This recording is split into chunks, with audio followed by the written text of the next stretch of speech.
I'm Pablo Torre, and this episode of Pablo Torre Finds Out is brought to you by Remy Martin 1738 Accord Royale. Exceptionally smooth cognac for all your game day festivities. Please drink responsibly, because today we're going to find out what this sound is. Here and gone is Mother Nature's sad song. That's why when we alive, we gotta strive and keep on.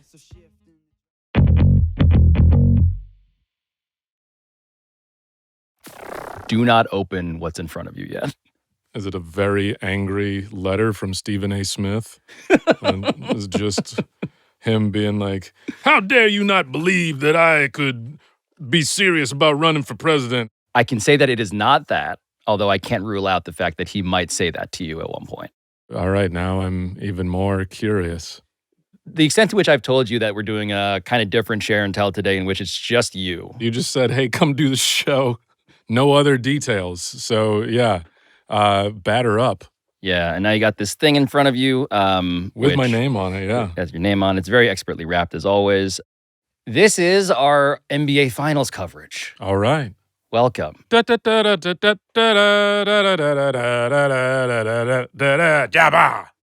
my first real question for you, Wyatt, is whether you know anything about the executive in charge of the Oklahoma City Thunder, a guy by the name Sam Presti? Of Sam Presti. What else do you know about this man? He was from the Spurs organization. Yes. And then got the job in Oklahoma City. And his first name is Sam. That's kind of how it goes, I think, in general with Sam Presti, who, by the way, this year did win the NBA's Executive of the Year award. His team is in the NBA Finals, obviously. They're playing the Pacers right now, the Oklahoma City Thunder. And he is, I think, to the point of you not knowing much beyond what you gave me, extraordinarily private. He is very secretive. We don't know a lot about him by design. I want to look on national television and apologize to that man for any questions I've had about how exceptional he is as an executive. I'm dead serious. I don't apologize often. But Sam Presti, on national television, I'm going to say this. I, Stephen A. Smith, owe this man an apology. I don't give a damn about the championships right now. I can't when I'm a Knicks fan. I can tell you this. To have 15 picks, to have that roster, to have them this young, playing at this level, this man is a special executive. And all of this means, for people who just aren't familiar, that they overcame the loss of the 3 consecutive MVPs that Sam Presti drafted in his first 3 drafts. He took Kevin Durant, then Russell Westbrook, then James Harden in his first 3 seasons as the GM. Yeah. And in fact, while those 3 MVPs left Oklahoma City for bigger markets, Sam Presti, who has had a ton of incoming interest from other bigger markets, he never did, obviously. He never left. And so what he did was he stockpiled a zillion draft picks. He traded for Shai Gilgeous-Alexander, the season's MVP, which is impressive in its own right, won 68 games. He got a city that pretty much nobody wants to willingly play for back to the finals. And the secrecy of him, the secrecy of this organization, which has been a bit of a black box, has been this way for so long that there is one story from Grantland years ago in which a reporter for Fox Sports said, quote, when it comes to getting a one-on-one interview, it would be easier to get access to the leader of ISIS, end quote. Didn't they have social media for a while? Imagine if that's your job is, I'm the social media manager for ISIS. My real passion is making music, but my day job, I am managing the ISIS social feeds. We've got some pretty fun TikToks. All of this is to say, and I want you to be aware of this before we proceed any further, all right, that Sam Presti did not want me to do this episode with you, Wyatt. Specifically because of me? Well, that part I can't necessarily isolate, but in general. Yeah, he doesn't want this to happen. Okay. He's also very media fluent. And I say that because one thing I can report is that a little over a decade ago, he actually explored hiring our extremely plugged-in buddy Brian Windhorst away from ESPN to work as an information guy for the Thunder. And the question of why would he do that? It's because we got to put up our Windhorse fingers. Yes, that's right. The reason that Sam Presti considered hiring Brian Windhorst, kicked the tires on hiring him away from ESPN, is that information to Sam Presti is currency. It is an edge, a competitive advantage, and you don't surrender that information. And so Sam Presti never speaks to the media on the record during the season. He actually, in a very careful way, does it precisely twice a year. He speaks once in the preseason and once after the finals are over, and he just talks basketball. Okay. That is his entire allotment of public exposure. And so what I started doing, in lieu of a sit down with Sam Presti, him being the third chair with us on this episode of Share and Tell. Right, yeah. We should have still just had a chair. Instead, what I started doing was I was just grinding Sam Presti press conference archival video, looking for the thing that he seems to be trying to hide. And what I found was something interesting. Okay. Because back in 2012, which was the last year that the Thunder were in the NBA Finals, Sam Presti, perhaps not coincidentally, showed up at his annual preseason press conference that fall, a little more loose than usual, even a little more confident, you might say. I like, which many people in here probably don't really care about, but I'll say it anyway because I'm interested in it. I like watching, I like music documentaries. VH1 has this series called Classic Albums. Has anyone ever seen this? It's like I'm totally hooked. And if you know where to find the actual like set of them, let me know. Can't find them, so I do most of my viewing on YouTube. But they've got like all these. It basically takes you back through how the albums were made. So like Pink Floyd, The Wall, Jay-Z's Reasonable Doubt was really good. Steely Dan, Asia. And you go back like the producer and you hear what they were thinking and the artists themselves, what they were thinking when they were doing the actual recording. It's just fascinating. I think it's really, really good. Sam Presti, to continue the scouting report, he did play basketball at Emerson. And that video, by the way, had 28 views on YouTube for those who want to go check it out. And part of what I learned as the 28th person to see this video is just that his genuine and, to this point, generally undisclosed non-basketball passion does happen to be music. Other thing that I thought was interesting, or for me personally, I share it with everybody since we're on this weird kick. And everybody knows I'm like really open about all this stuff. You catch me on a good day. And at one point, Sam Presti is asked, actually, which music documentaries about which particular albums he might like to see. Pretty much anything by James Brown, I would be fascinated by, just to see just kind of how he guided the bands, because the bands were just so tight and so well put together. I'd be fascinated by that. Kinda Blue by Miles Davis, to see that history basically coming together. That would be awesome. So I'll stop there, but I can go on. When he said Miles Davis Kinda Blue, it's interesting that he said just that album and not maybe a more expansive Miles Davis. Well, now I think it's clear probably why I invited you here. Sure, yes. Because you, beyond being a person with an actual expansive record collection, you are a bit of a musicologist. You would do listening parties, basically, on your social channels for a while. During the pandemic. During the pandemic. Yeah. And so, I am not that guy. But what I did, in lieu of my musical knowledge, is continue to just fall down the rabbit hole on this. I went to the dark corners of YouTube and Twitter and Reddit, trying to just look into Sam Presti and his love of music. Yeah. Did you find a Discogs account for him? Well, multiple friends of his in the NBA told me that they knew nothing about this period. But in lieu of a Discogs account or anything like that, I found somebody who did know something about this topic. Hi, my name is Dara Mirzai. I'm an attorney. I've been an Oklahoma City fan since the day they moved to OKC. I was born and raised in Oklahoma.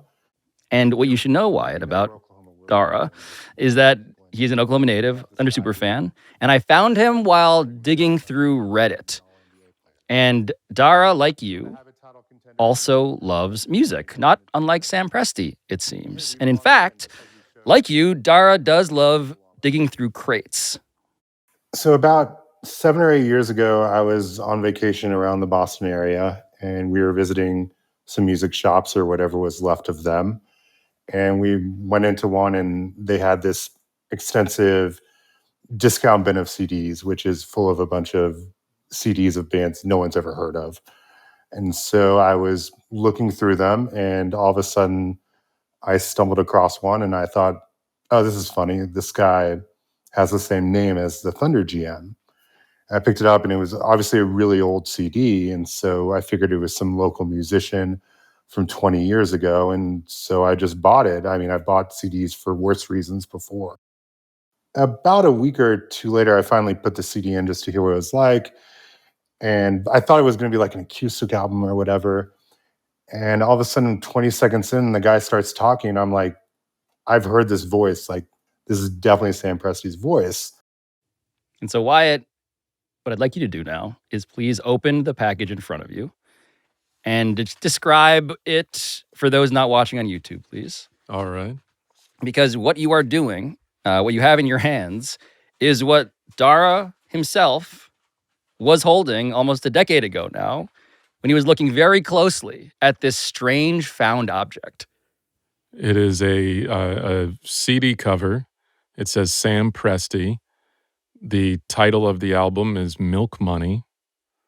There's a picture of what appears to be a young Sam Presti in shorts of the time. This feels very much, I would say, mid-90s, where the shorts are going way past the knee, because Yes. that was a time in life where men felt they had to cover up their knees.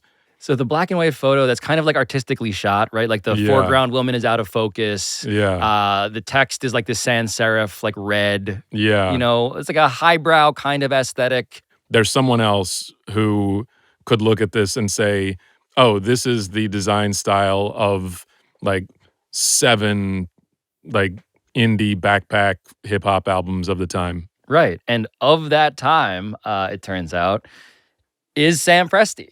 He was a drummer at Emerson College. And the voice that Dara heard when he was listening to this thing on loop and started Googling all these search terms, it didn't exist anywhere else on the internet. Yeah. No one had posted this. There was no audio of this music anywhere else. And there still isn't, by the way. So a couple of years ago, I actually tried to put it on YouTube. I just thought it'd be fun. Wasn't trying to make any money off of it. And I put online just Sam Presti Milk Money, nothing like Thunder GM's hidden rap album. And I put online and got a couple of views. And then a couple of days later, I kind of just started getting some messages of just some people asking me to sort of take it down. So eventually I did. Who asked you to take it down? So I don't know who they were, but they were just complaining like, hey, should this really be out there? This was kind of something he did when he was young. And I sort of started talking to them, and I don't have any proof of it, but it felt like it was someone who kind of might have known Sam or was in their camp and just like, I'm not really sure if we want that out there. And so, you know, I was just like, okay, I don't want to mess with anyone. I'll just take it down. I don't want to cause any problems. You don't want to be at war with your favorite basketball team over this CD that you found in a crate? Yeah, and at the time, I was traveling back to Oklahoma City a lot. I didn't want to get banned from Thunder games or anything either. Yeah. Yeah, I will say that banned for posting Thunder GM's hidden rap album would be an incredible headline. That would, yeah. I'm looking on the back here, and this is all accurate here, the sort of back production credits. I believe so. Because it says this was put out on Relativity Records. Is that, Well, what does this mean to you? 3 6 Mafia was on Relativity? Common was on Relativity? It raises the question of like, why Sam Presti does not want this on the internet. Because presumably, like, the question is it actually so embarrassing that you would want this scrubbed? Right. Right? And so what I can tell you is that even though Sam Presti did not want me to do this episode with you, I have done now significantly more than merely acquire this copy of the album Milk Money that he released. An album, by the way, that his longtime PR person, Matt Tumbleson with the Thunder, has never heard before. Okay. I am told. what we're kind of doing in this episode, Wyatt, is making our own version of one of Sam Presti's favorite things. We're going to make the Milk Money music documentary. Also, one other thing in the production, you said the chap we were talking to, his name was Dara? Yeah. So this is written and produced by Sam Presti under Relativity Records and Dara's Dream Publishing. It's Sam Presti's nightmare, but it seems like it's Dara's dream.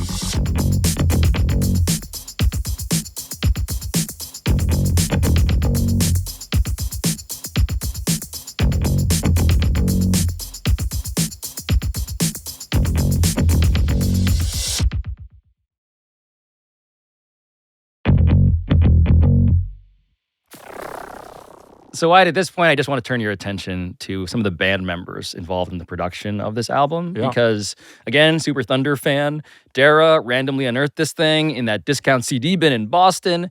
And it turns out that Milk Money was more than merely Sam Presti's musical debut. Hey, everybody. My name is Mike Tucker. I'm a professional saxophonist. I'm a Grammy-nominated saxophonist who teaches at Berklee College of Music. I'm a professor there. And I also tour regularly with trumpet player Arturo Sandoval. At the risk of ruining this interview already, do you have your sax nearby, Mike? I feel like people meet a comedian and they're like, tell me a joke. And it's like, no. Or if you meet a dentist and it's like, hey, take a look at this tooth. No. But saxophone player, hey, do you happen to be strapped right now? Of course, I'm a saxophone player. I'm always strapped. For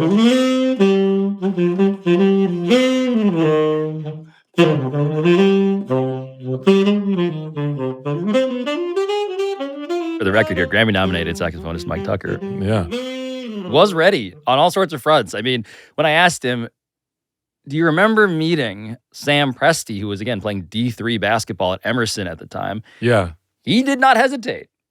So the first time I met Sam was actually at a rehearsal for this recording when I was a junior in high school. But Sam, he definitely made a real impression on me.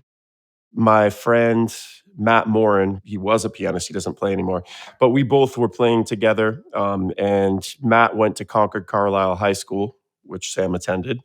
Yeah, so my name's Matthew Morin, and I used to be a musician, a jazz musician, a jazz pianist, and then I became an ethnomusicologist and a professor, and now I'm a dean at a community college in California, Santa Ana College. So Sam and I went to the same high school. He was a year ahead of me. And he was definitely one of the cool kids. There was a band room and we were really dorky, right? Like we were like losers. And we hid in the band room. Like we would eat our lunch in there. And he totally would come and listen.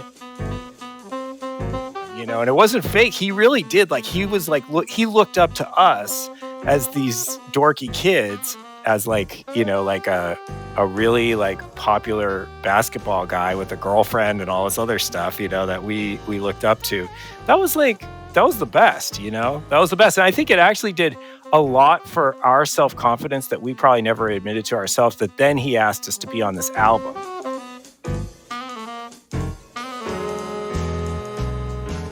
Basically, like his concept was like he didn't want to do anything like specifically jazz or hip hop, but he was into both. So like, when we recorded a couple jazz tunes, but then there were a couple like kind of like spoken word kind of rap things in there too. I actually just the other day when you guys contacted me for this interview, I hadn't listened to the album since we recorded it, basically. Oh, wow.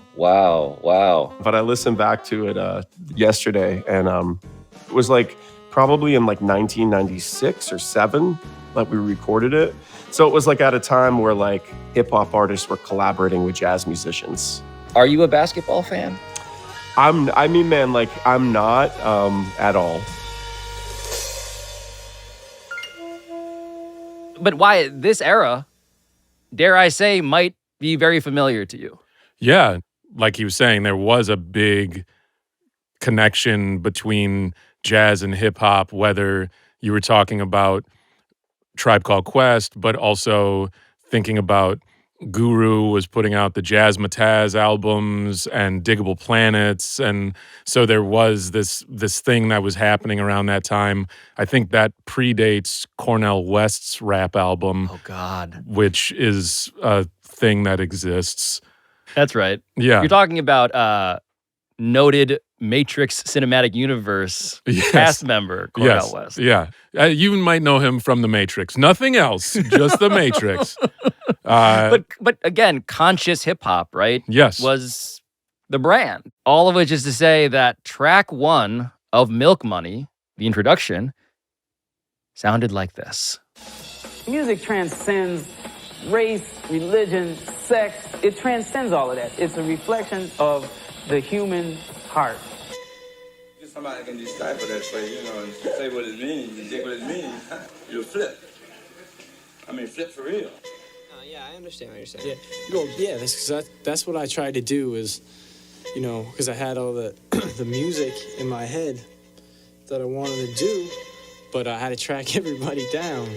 So only way I knew how to do it was just get the people that were close to me that I thought could carry out, and kind of expand on the things that I was thinking about. So I got Mark Panansky from way back, Dave Wolfberg from way back, and Jason Reese, Chris Hawes both came in and did some horn work on it for me.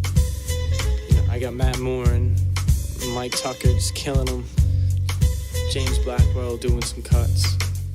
Got Matt Beinfrest up from Jersey with this man Islo from Philly. It's a flow over track that we did.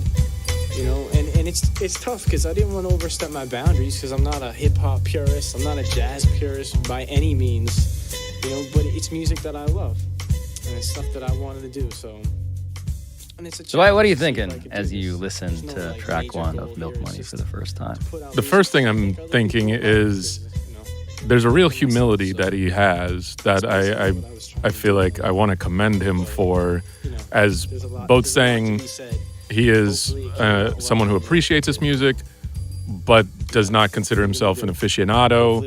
The other thing that stands out to me, as I was listening to it, there was that horn, that sort of horn riff that I couldn't place, but I recognized it, and I'm still having trouble recognizing it. I feel like maybe it was from a Guru Jazzmatazz album. I'm not 100% sure, but then there was this audio collage of things that were happening. There was a piece from The Roots from Proceed. There was something from, you could hear Q-Tip in there. And so the thing that was teed up earlier where I was mentioning this moment in time and The Roots and Tribe and Diggable Planets and all this stuff, it is, Yes. it's, he and I were drinking the same, Nailed it. we were You drinking the just same nailed water. it. Yeah. Yes. Yeah. Yes. This is, I know you, Sam. He could not be more clearly a fan of A Tribe Called Quest. Yeah. Yeah. And that got Matt thinking. I'll just say that the hip hop influences were his. Like he was really, I think, down that road. He was picking the genre that had less cachet and less like marketability, because instead he wanted to lean into the harder thing. Because it really was his creation. It wasn't like Mike and I were calling the shots. Because if we were calling the shots, it would have been straight ahead jazz, every single track, and probably nothing but like up tempo. And there is a really strong parallel to what he does right now. And so that whole thing about like Sam Presti on this quest to win a title in Oklahoma City, which has less cachet, less marketability. Again, no star players demand trades there or sign there as free agents. The TV ratings also, compared to the larger markets, obviously worse. If Sam Presti were in a larger market, if he were in New York, I don't know that he has the cachet to say, hey, I want to stockpile draft picks. I want to basically... So many draft picks. I want to go into the basement for a little while and tinker. And when you think about, that sort of world of indie or backpack, conscious hip-hop, whatever you want to call it, I feel like for so much of that, it was, okay, yeah, you're going into the basement and you're just tinkering. And I think that exact argument might be embodied in the title of what turns out to be the album's fourth track, which is an original song titled Nothing to Lose. Freeloading. Yo, here and gone is Mother Nature's sad song. That's why when we alive, we gotta strive and keep on. So shift in the drive now. Put your minds in it.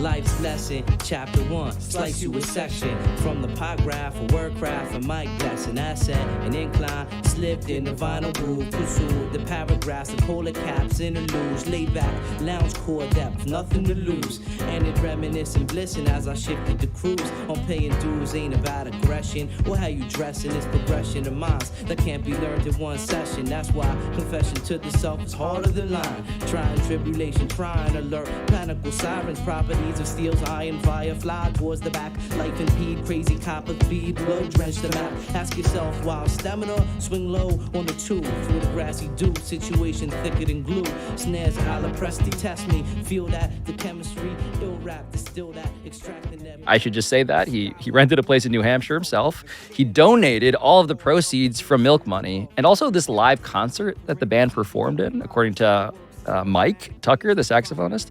He donated all of the proceeds from this concert in front of like 300, 400 people in Boston to charity.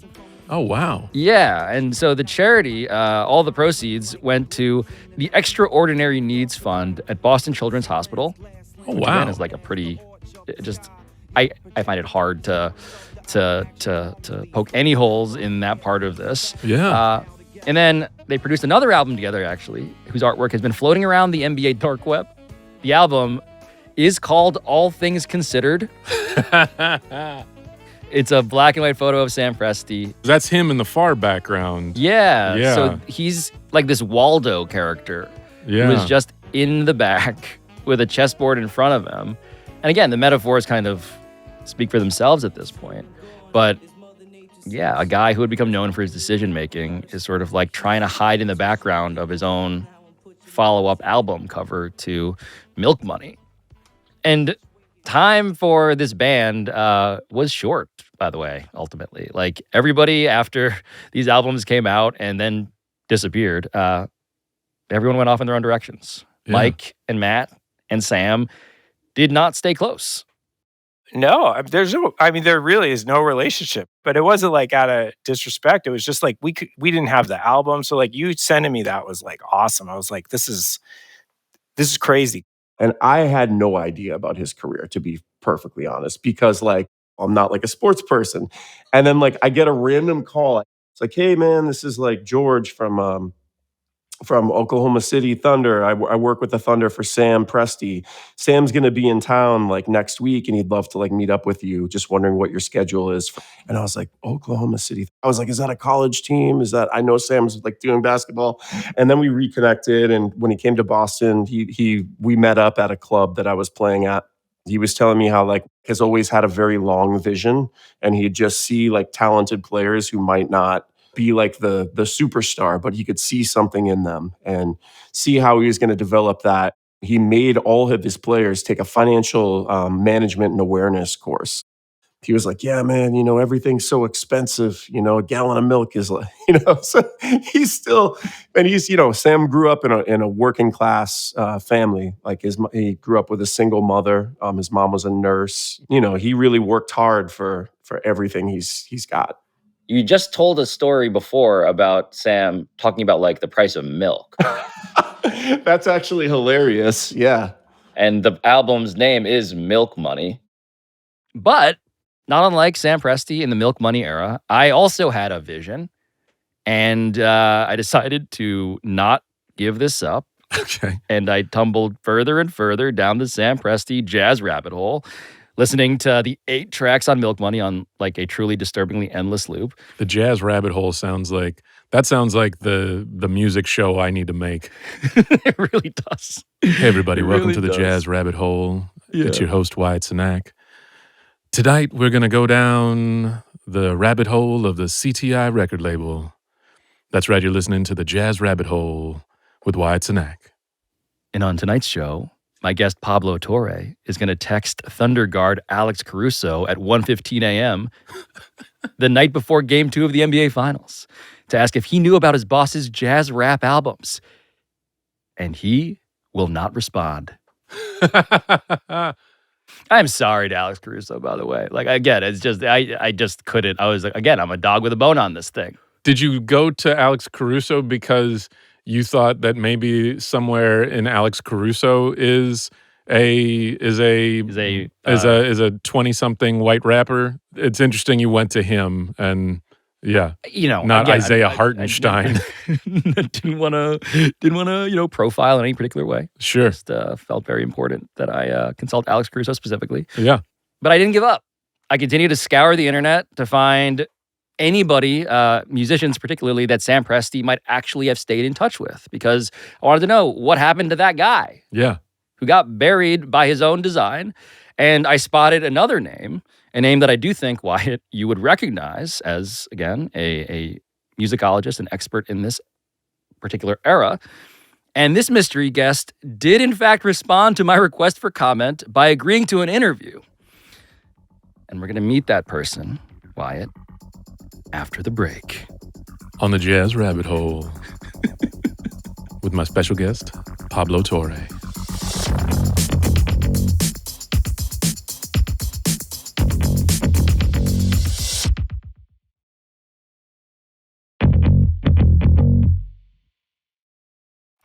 You're vaguely familiar with what I do, I guess? Yes. I've found out. Yes. Amazing. When I cold tweeted you, I was like, I had the desperation of a man at the bottom of a rabbit hole. I don't know if you could smell that on me. No, man, it was too early for that. I was like, damn, it's 6:30. Yeah. I was in the bathroom when I tweeted Branford Marsalis, for the record. Hey, it works. Could you introduce yourself? My name is Branford Marsalis. I play music. Oh, come on. That's it? Bruh, I'm a musician. That's it.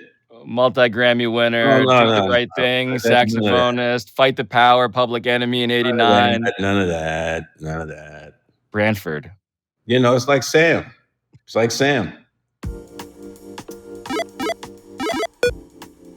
So whether or not you realize this, there are a zillion ways that you may have already heard the legendary tenor saxophone of 64-year-old Branford Marsalis, who, beyond all the other stuff I already mentioned, has played with Miles Davis and Sting and the Grateful Dead and the Tonight Show Band, among many, many others.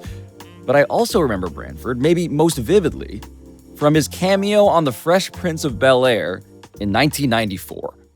Why don't you put that down and come sit next to me?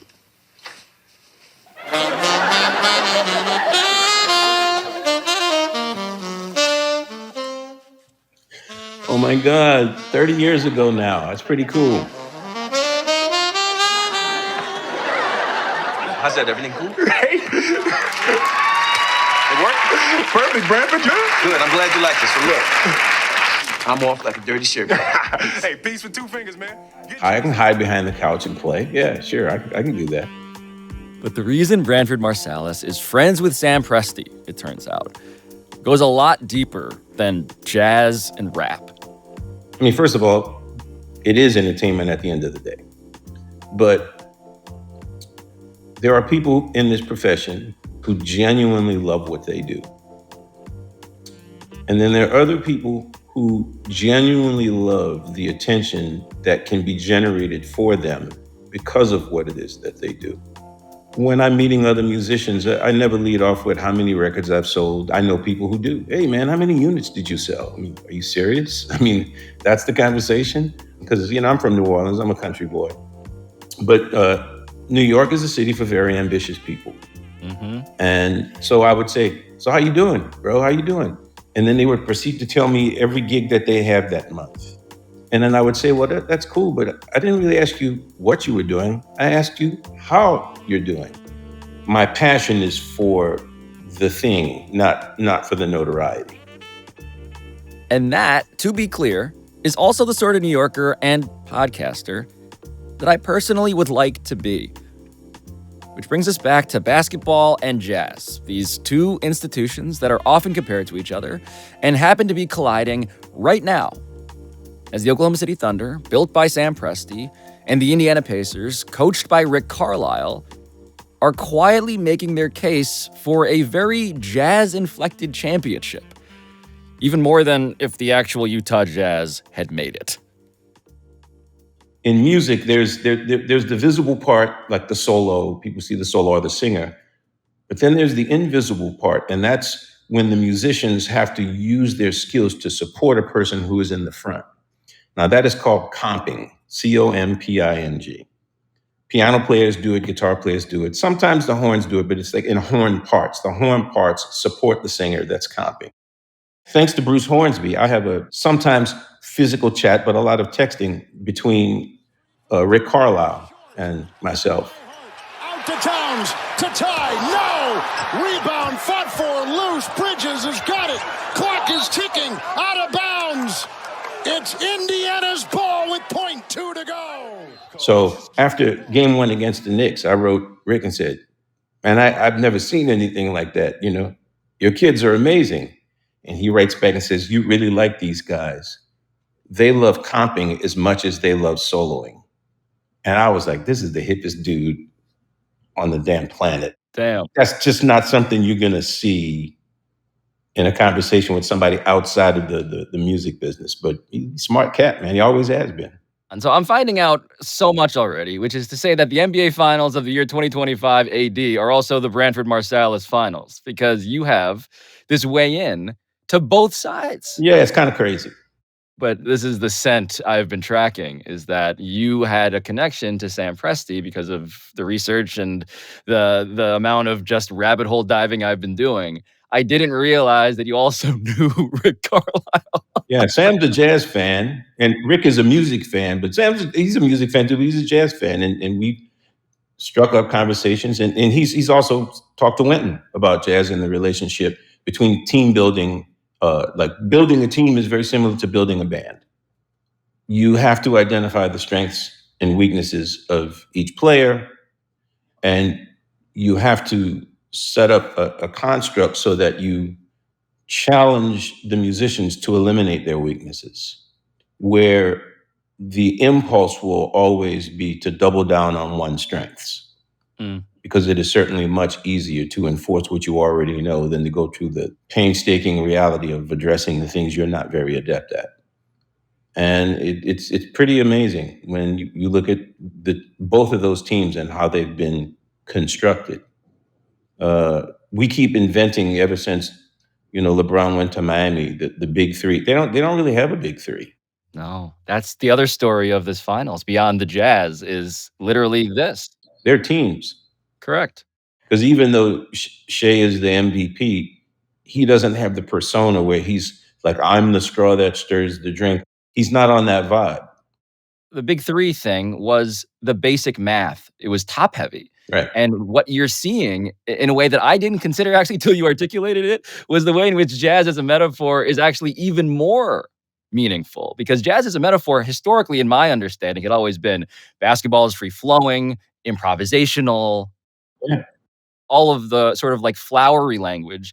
You're talking about something interesting, more interesting than that to me. You're talking about guys need to get a hold of their ego and sublimate themselves for the greater mission. Absolutely.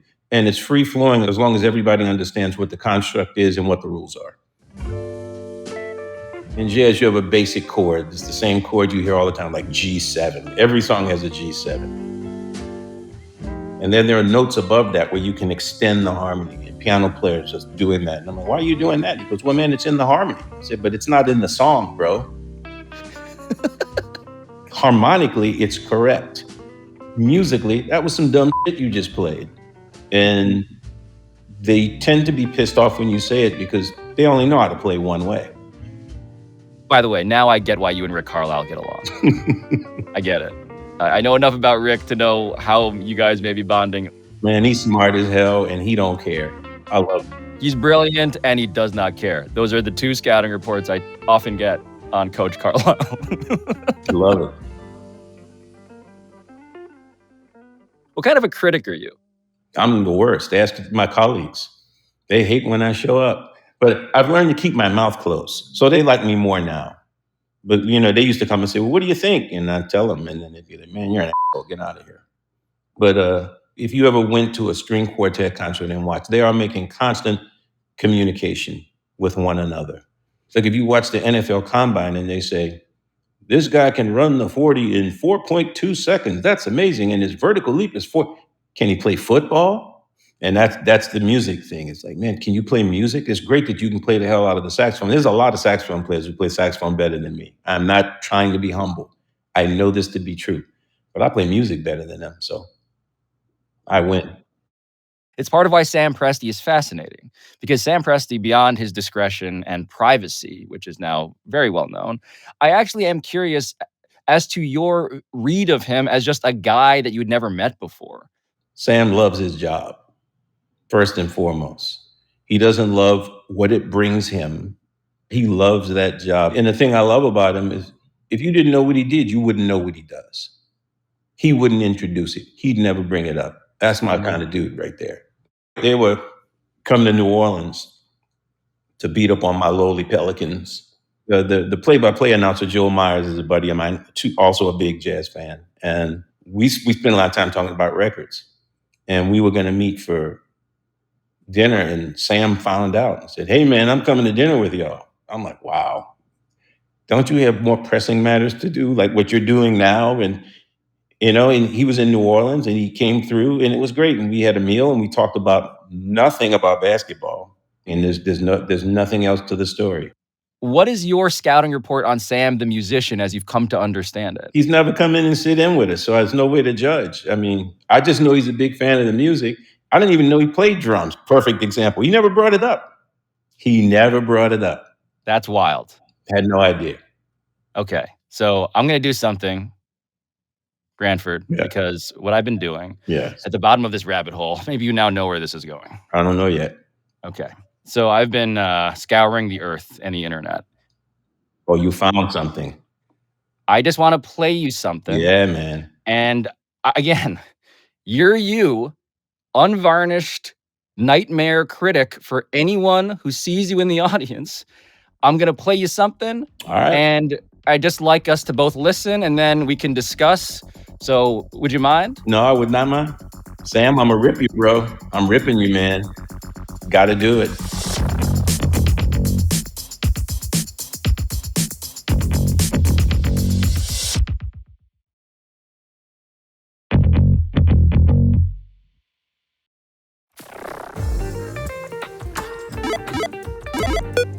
So I just need to acknowledge here, as a human being who makes things, how absolutely terrifying what I'm about to do must be for Mike Tucker and Matt Morin and Sam Presti and the rappers in that recording studio in New Hampshire in the mid-90s.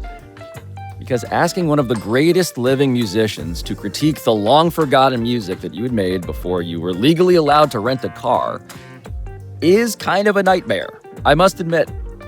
Especially if you are an extraordinarily private NBA executive who never wanted anybody to hear this. And especially when Branford Marsalis' self-scouting report as a critic, once again, is this. I'm the worst. Ask my colleagues. They hate when I show up. But now, it is time for Branford Marsalis to find out. The album is called Milk Money. Mm-hmm. Sam Presti is the artist, and this is the introductory track. Excellent. Music transcends race, religion, sex. It transcends all of that. It's a reflection of the human heart. I mean, that was like some Buddy Rich, man. He was just firing, going all over. So he can play. Somebody can decipher that for you, and say what it means, and take what it means. You'll flip. I mean, flip for real. Yeah, I understand what you're saying. Yeah, that's what I tried to do is, because I had all the the music in my head that I wanted to do, but I had to track everybody down. So only way I knew how to do it was just get the people that were close to me that I thought could carry out, and kind of expand on the things that I was thinking about. So I got Mark Panaski from way back, Dave Wolfberg from way back. What's running through your mind? Sam understands what the job is and he keeps the beat, but there's a few guys that would play that groove and add extra things, really nerdy extra things, like playing parts on upbeats or playing against, because it calls attention to them in a certain way. And all the musicians go, woo, so, and every time I hear it, I'm like, why are they doing that shit? Just play the gig, bro. James Blackwell doing some cuts. Got Matt Beinfrest up from Jersey with this man Islo from Philly. It's a flow over track that we did, and it's tough because I didn't want to overstep my boundaries because I'm not a hip hop purist. I'm not a jazz purist. It's more R&B, but it has solos and it uses interesting chord structures, so it falls more in line with jazz than anything else. But the trumpet player has been checking out Miles because he has the muted trumpet and he's playing it the way Miles plays it. I just love the fact that Sam can keep a groove. That sounds like the 90s vibe. I demanded to mention that you played sax on Fight the Power. Oh yeah, that was Spike Lee's idea. And Spike called me, we were neighbors. And in Fort Greene? Yeah. I think the most important part of it for him is that we were friends and neighbors before he became famous. And he said, I want you to play on this song with Public Enemy. I'm like, you're kidding? Okay, great. It's gonna be great. It's gonna be great. It's called Fight the Power. But it was Spike's idea. Man, I got 2 more tracks to play for you, if that's sure. Cool. Our next track in music class with Branford Marsalis is titled 16 Baltimore Ave.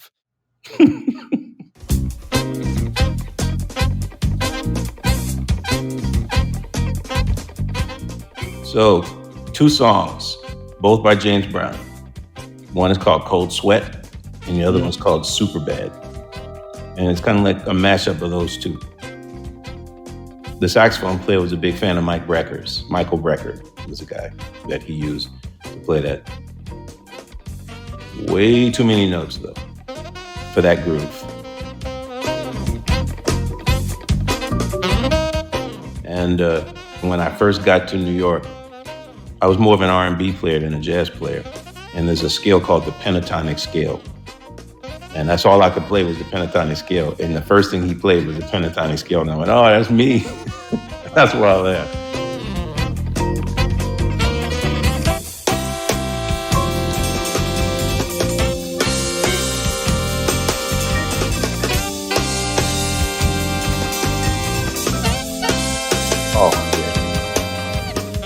If you're at the front of the class and this band now looks to you and they say, Professor, what did we just do here? You say?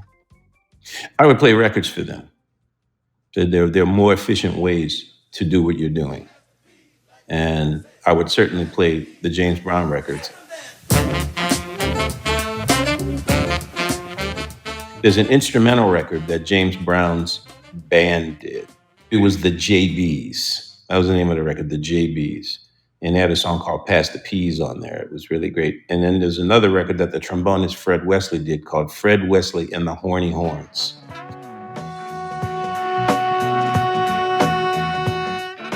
And they really do know how to play that style of music and still leave enough space for the music to breathe, rather than flood the zone with flurries of 16th notes. But the rest of the band was very disciplined. I mean, Sam played the parts. He didn't really try to deviate. The bass player stayed with it. The piano player, soloing leaves a little bit to be desired, but everybody, it was good. It was good. I enjoyed it. I got one more track for you. All right. This one, I think you may be familiar with.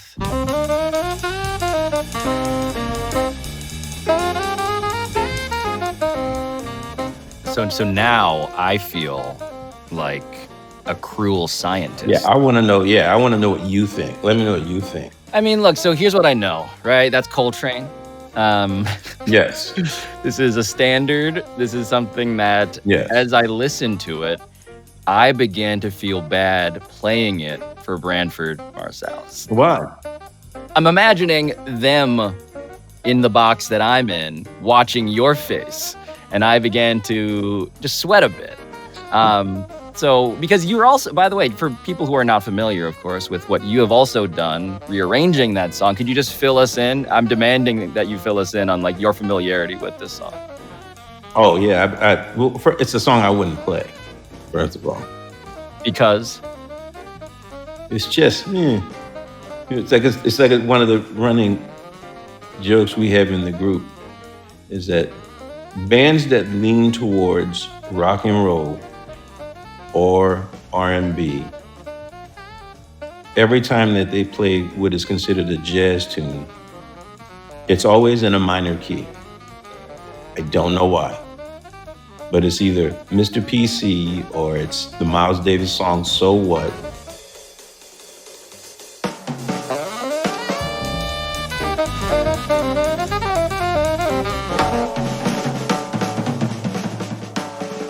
What about the drum solo in that one? Well, the thing that was most interesting about the drum solo is that's the thing we call trading fours. Because the song is a 12-bar form. I'm trying to simplify it. And it's in 4/4. So for you folks out there, if you count 1, 2, 3, 4, when you get to the next one, that's a new bar. So it's 1, 2, 3, 4, 2, 3, 2, 3, 4, 4. And they were playing 4-bar phrases. The saxophone player would play for 4 bars, and then Sam would play for 4 bars.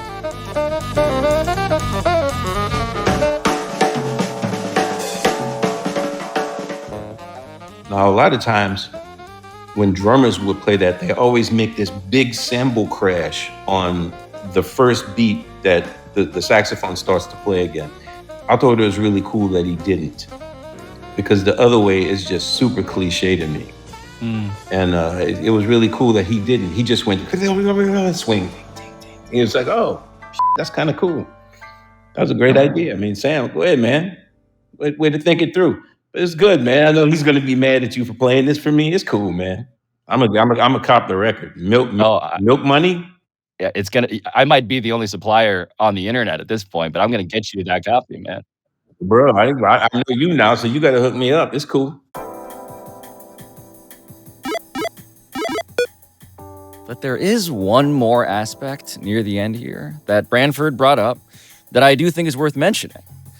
Because a story about an executive's secret former life as a drummer at a liberal arts college also relates to something that Branford and his late father, Ellis, the musician who most inspired Branford, and his brother, Wynton, would talk about a lot. And it feels especially relevant today. The essential destruction of the liberal arts college in the United States was one of the worst things that he felt could ever happen, because in the 1950s, there was no such thing as pre-law. So a lot of these lawyers were taking theater and reading Shakespeare. Yes. And it brings a whole different side out of you. But now it's like, pre-law, law, pre-med, med. And then they say, oh, doctors don't really communicate like they used to. Well, they don't learn the stuff that they used to. They don't understand the value of poetry and the value of a liberal arts education. And liberal arts colleges are dwindling everywhere. The fact that Sam is an executive and he also had this music career where he was playing music, it's going to make him a better executive. Because everything you learn, you carry with you. All of which reminds me of something else that Dara, the Thunder superfan, the crate digger who found this physical, used CD and enabled this entire episode, had found out. We always say, in Presti we trust, right? He makes a trade, he makes a draft pick. We just sort of blindly believe it, even if going into the draft we had no idea who this guy was. But on the same sense, we don't know who he is as a person. Everything he says, it sounds like he's rehearsed it over 20 times. I like this album because it's sort of him personally, to a certain extent. Yes. I hate to say this, but I think Daryl Morey, if this was him, he'd be like, should I re-release the deluxe edition or something? You know what I mean? This is some guy that he's been the only constant in this organization, but I don't think I've ever really seen him laugh at anything, Yeah, and to be honest, I have no idea how the NBA's Executive of the Year, one of the best executives in all of sports, is gonna react once he hears this episode that he did not want to exist. And I have no idea about that because Sam Presti, as was entirely expected, did decline to comment. Which brings our music documentary here back to how we started. What'd you find out today, Pablo? I would like to tell someone that I know in real life, hey, do you have that sax on you? And to immediately be serenaded by. All right, well, you asked for it. That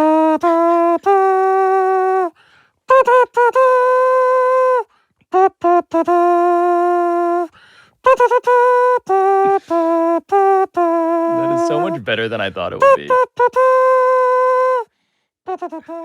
We've turned the tables on Sam Presti now. We have scouted the young Sam Presti. Oh, yeah. Thank you. Thank you for doing that, Branford. I hope he's not mad at me. Well, hope he's not mad at you, but it was a pleasure to do it. It was a pleasure to listen to the music and talk about my man, so that's cool. Yeah. Another line in your bio is that you're now officially a Pablo Torre Finds Out correspondent. Now, see, that I'd brag about. See? Now, see, that's the thing. I'd name drop that shit. Everything else, nah, but I'd name drop that.